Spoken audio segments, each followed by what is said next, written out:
creative living, utilizing today's technology with the best of the past to bring you innovative ideas and up-to-date information for creative lifestyles in today's active world. With your host, Sheryl Borden. Thanks so much for joining me today for Creative Living. We're going to learn how to select and work with an interior decorator and show how to do a card making technique called double dry embossing. One of my guests today is Latrice Brooks, and she's an interior decorator. Latrice is going to explain how an interior decorator who is involved in your remodeling or building project can save money in the long run. It's important to have someone you like and trust to help develop your scope of work as well as your financial budget. Latrice's company is Brooks's Interior in Clovis, New Mexico.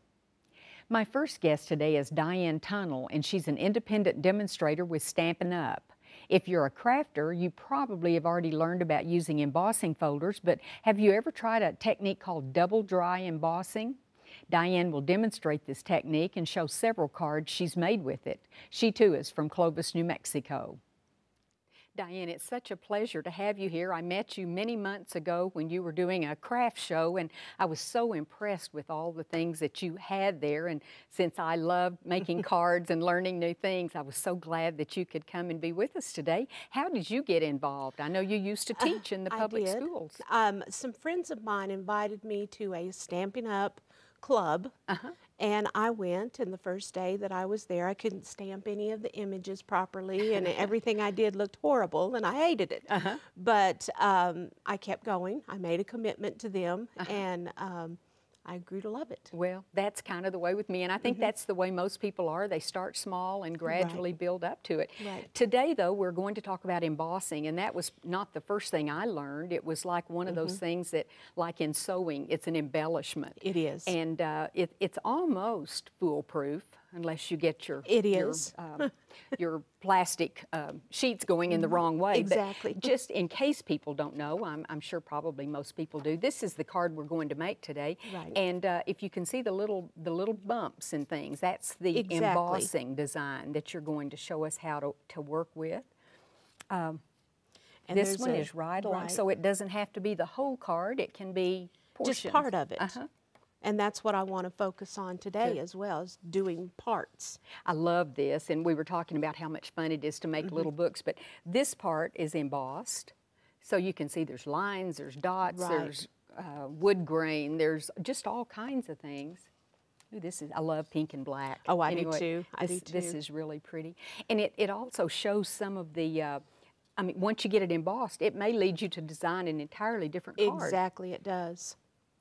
And very dainty, very tiny dots on this one. So, okay, now we know what embossing is. How do we start? Okay, to show you just the basic embossing, this is what the paper looks like here. It is raised on one side, and I call it concave on the other side. We use an embossing folder, and I use this machine, which is called the Big Shot. There's several machines that will do the embossing, but I do like to use this one. To do just a full sheet of embossing, we take the folder and place our cardstock inside the folder. And we do need to decide, and sometimes I've actually liked the side that goes in, yes. So you can do it either way, and when you put your cardstock in there, it doesn't really matter. When it comes out is when you want to decide which side I want to use this side or that side. See? The machine, one of the reasons I like this, it has the platform which regulates the depth. There's two rollers in here that mash down on this platform, and that's what creates the pressure to indent the paper. The platforms, this platform has two flaps on it, which act as shims, and I've put another piece of paper in here just to act as another shim to make sure it's good and tight. And it has instructions on here of what flap you should have down to do what, and for the embossing, it's suggested that we have the first flap opened up and place our project I did find it's important to read that. It is. I was so excited to get started. I failed to read some of those important things. It's nice to have the instructions. And then we have two clear plates. and we place our embossing folder between the two clear plates. Sandwich them. Sandwich them together, place them on the platform, and just crank it through.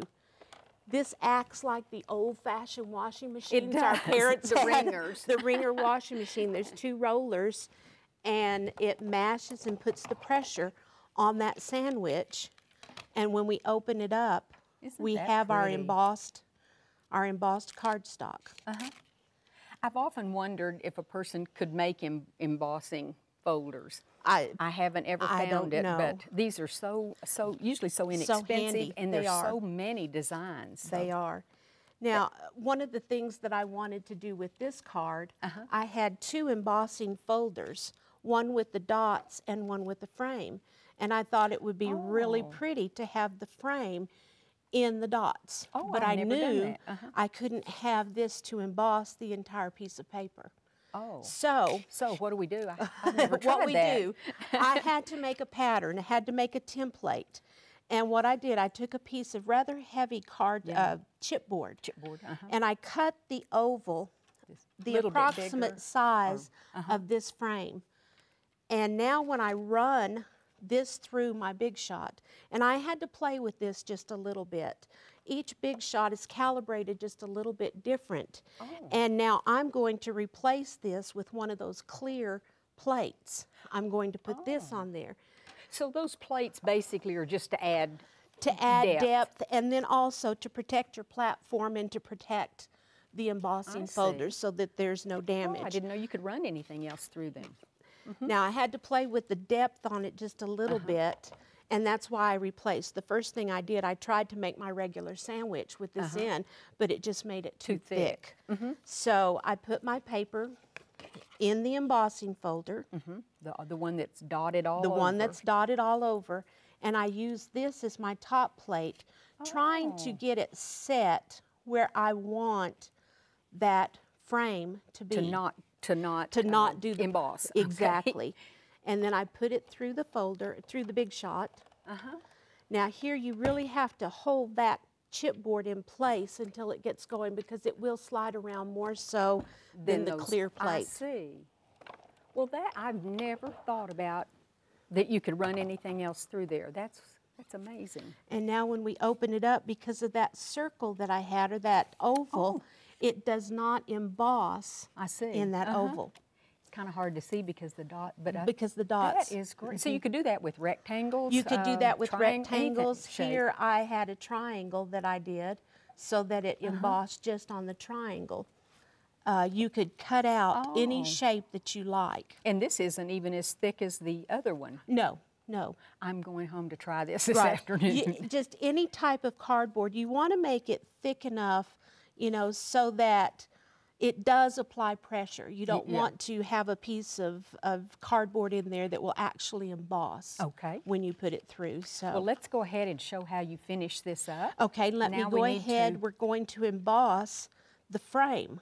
Now here it does matter. You want to fill inside the embossing folder so that you will have your pattern raised up on the same side. To match. Exactly. So I'm going to put that in here, line it up so that it's in that flat surface.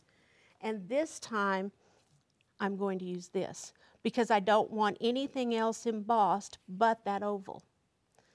And I found when I did this, I needed to put this in sideways so that my oval was going in long to have something to hold on top to. Of it except the oval. Exactly, until I got that to hold and crank through. And now I have, I have my frame along with the dots on the paper. Well, I've already learned something. This is great. Now to complete the card, I have my card base and this paper. Yes, cardstock. I've cut my paper. It's just a regular 8.5 by 11 piece of paper that I cut in half horizontally, so that this is 5.5 and this is 8.5. I scored it. Sometimes they're made the opposite, but that's a choice you have when you're making cards. And then I scored that in half to make the card base. The first thing I'm going to do is to glue my first layer, that embossed piece of cardstock.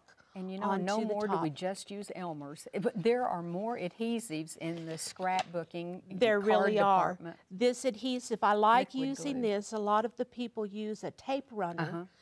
And I use the glue because I have a little bit of wiggle room when I put that on my cardstock. I don't always get it lined up the way it should be, so I can move it. There's it dries fast. But it holds just and as it holds well. very well. But there's a short window of time that I can move that piece around. I've had those instances too. You glue it down and it's not right where you want it. Right.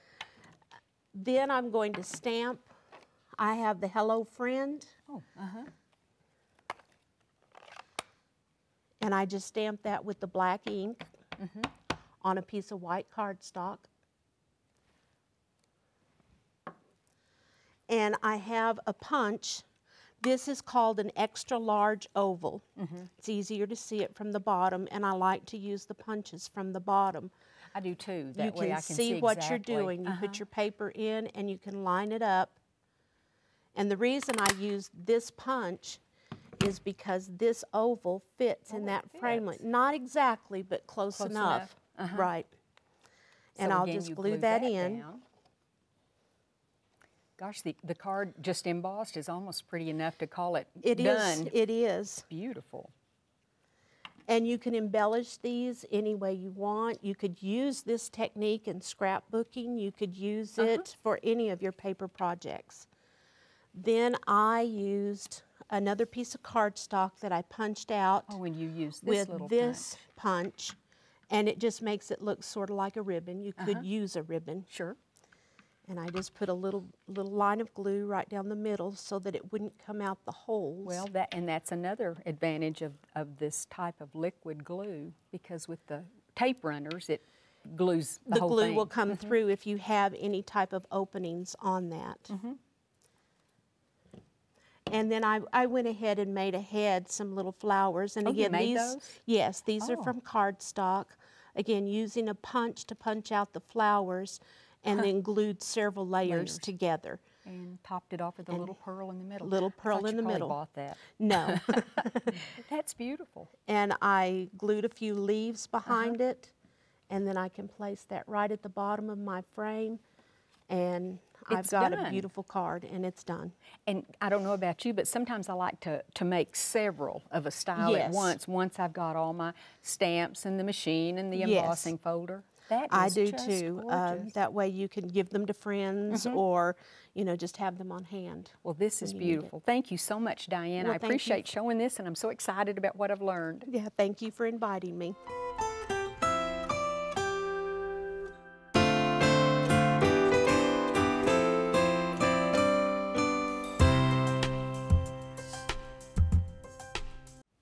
Latrice, thank you so much for being here today. I always love talking to you and asking you questions, picking your brain and sharing ideas.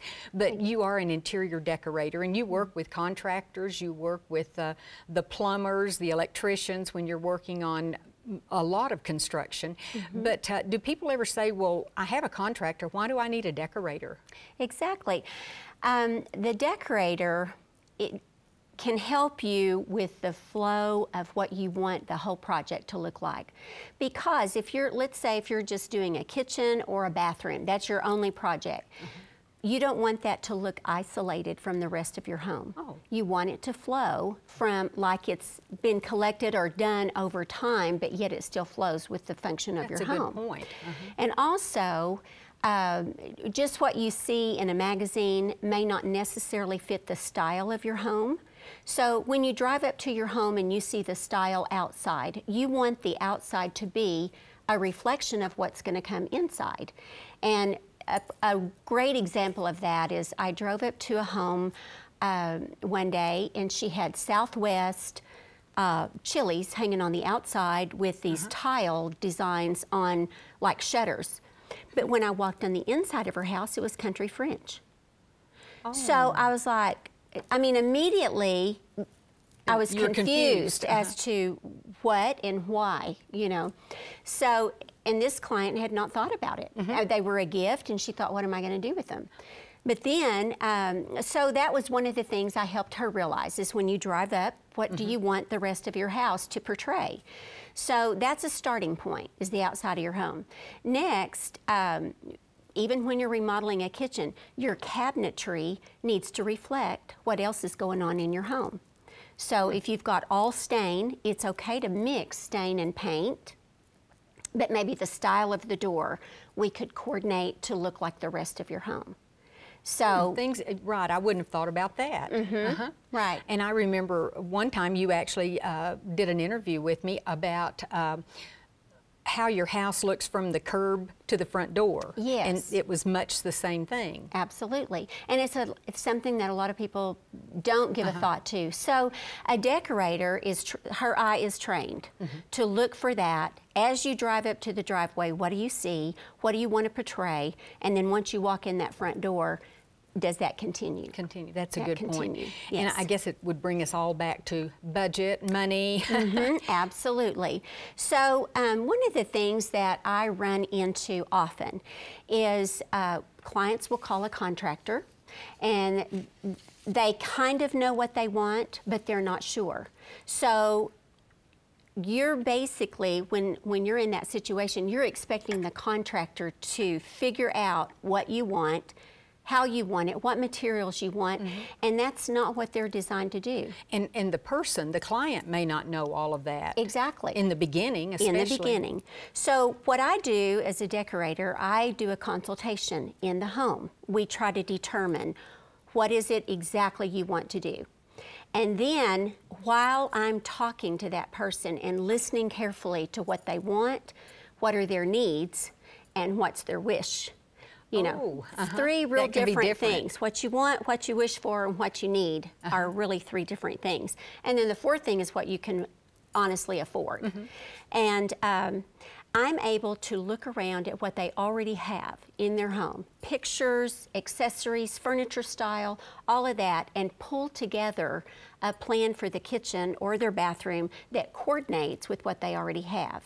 I'm able to help them narrow down decisions to maybe 2 or 3, whereas in the beginning, you know, you're hundreds. Yes, yes. And one of the ways that I do help is one, I get the client to take pictures of their existing room, because we look at that every day in our own home. But when you take a picture of it, you see it with a different eye than you've ever seen before. Well, I've never thought about that. So then you're able to see clutter. You're able to see a montage of different styles, you know, or thinking, oh, that doesn't really go together, or, you know, whatever. I look at, as you travel, as you buy things over the years, there's going to be one element that really stands out in all of that. So I look at the style of picture, the style of furniture, the colors in the pictures that you choose, because they all reflect your personality. So then that's how I come up with a game plan for color of that room that we're going to be working on. That's where I'm going to coordinate tile, carpet, or backsplash, or whatever. It's all going to coordinate. And this is where budget comes in, because you want to work with what's comfortable for that client. So instead of taking them to the, say, the tile and carpet store, if I've already had a conversation with them, I already know what kind of budget they're going to be in. So I know where to guide them once we go in. And that saves embarrassment too. It does. It saves time for them, it saves time for the designer, it saves time for the contractor, and it also, no one thinks about the time it takes to put a bid together. They don't realize how much time it actually takes. So even when your carpet installer or your tile contractor is bidding, if you really don't know what you want and you want them to bid it 4 different ways, who's paying for that? That's a good point. And are they not doing something else they could be working on while they're still trying to get you to target what you want? Exactly. So I try to save, I try to work with the contractors and with every subcontractor to get the client to narrow down, this is what we want. versus this is what would be ideal. Because by the time you call them, you need to have all your ducks in a row as to what you want and what direction you're going. That's a good point. So what you would spend on a designer can be anywhere from $50 to $300, but that is going to save you countless dollars in the long run with your contractors and your subs, and it also takes away a lot of frustration. And there are some people I know, and I have a good friend who loves to go shop and look and just check all different brands, colors, and sizes. I don't. So it would help me to have someone like you who could maybe narrow it down, help me narrow it down to 5 choices. Absolutely. And then we'd go to maybe 3 choices or something, because that's time I'm wasting, and if I'm in a hurry and don't like it, like to shop, I would just maybe pick out things I wouldn't like later on. Right. And the other most important thing that I could say is when you call a contractor or a decorator, you need to be honest with what kind of budget you have to work with, because that's the bottom line. So if we know what that parameter is to begin with, then we're going to stay as close to that parameter as we can. I think we're usually embarrassed to say, but I can only allow so much money. But in the long run, I'm going to give you a prime example. I was called to a home, and she said, I want granite. Okay, we were talking about a bathroom. She says, I want granite countertops. I want new sinks, new light fixtures, new mirrors. I want to make this shower twice as big as it is. The only thing I'm requiring is I want to use my existing cabinetry and my existing floor. And I said, okay, have you priced granite? And no, not really. So she really didn't have a clue how much granite was going to be. Well, one, you know, as a decorator, I'm working with this wood tone, and I'm working with this floor, which was burgundies and cream and had a little bit of tan in it. Well, I'm not just going to go choose any granite. If I want it to look like a decorated designer place, I'm going to coordinate that tile to the granite. Well, I was way over budget. Way over budget. And long story short, by the time I had the plumber come out, the tile subcontractor come out and look at enlarging the tub, and then looking at the other request was she wanted glass tile. Well, that's one of the more expensive tiles that there are. So once I got the bid put together, she was appalled. And she was like, there's no way I can afford that. And so it created a negative relationship. Feeling. Yes, because she thought I was just, you know, taking advantage of it. Yes, and what I was doing was pulling together what was requested, staying in the limitations. But if I had known up front, I have $5,000 that I can work with, what can I do for $5,000? I would have gave a whole different presentation and it'd still be beautiful. Right, and she would have been so happy with it then. Yes. Well. So that created a negative thought in her mind about decorators. They're just too expensive, when that really wasn't the case, but you know, it was hard. Sometimes we hate to face the facts that our wish list is more than we can pay for. Right, but, well, of course, I could ask you about lots of other things, but I appreciate you pointing out so many things about, especially about pricing and budgets and getting estimates and things. We just have to be honest and upfront. Yes. The homeowner or whatever, whoever you're working with, your client. Yes, yes. Well, thank you. Yes, you're welcome. I hope you enjoyed the show today. Next time on Creative Living, we'll learn how to make money as you travel. We'll share some cake decorating tips and techniques, and we'll discuss some common cat health problems. One of my next guests is a writer and photographer, and she's going to share some suggestions for ways to make money while traveling to your exciting destinations. This includes writing, doing presentations on cruise ships, and even organizing your own tour group. Another guest is going to show how to do a variety of techniques that make decorating cupcakes, cookies, and other delicacies even easier. This includes ways to fill a cupcake, how to spatula ice a cupcake, and even how to make various swirl designs. Recent studies show that cat obesity has risen over 90% since 2007, and people are beginning to look at their pet food as a source of health problems. Another guest on the next show will talk about 5 common cat health problems and tell what to do about them. I hope you'll plan to join me next time for Creative Living. We are very pleased to offer a special booklet that accompanies this series of Creative Living. We are celebrating our 40th year on PBS. This booklet is titled the 40th Anniversary Series, and it features a wonderful collection of ideas and information, and it's available free of charge on our website.